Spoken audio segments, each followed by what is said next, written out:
Accurate bin weight readings are crucial for managing your inventory and batch weighing.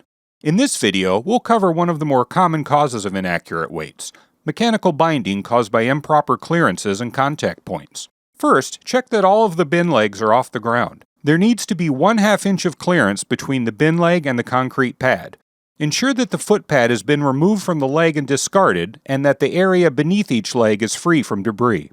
Next, verify that the C-channel adapter has 1/4 inch of clearance from the A-frame. The C-channel adapter must not come into contact with the A-frame on the top or sides. Finally, check that the A-frame itself has 3/8 inch of clearance from the bin leg. Refer to the installation manual and video linked in the description for additional information. If any of the clearances are not within the required tolerances, please contact your installer or reach out to BinTrac technical support at 507-344-8005 or support@bintrac.com so we may assist you further.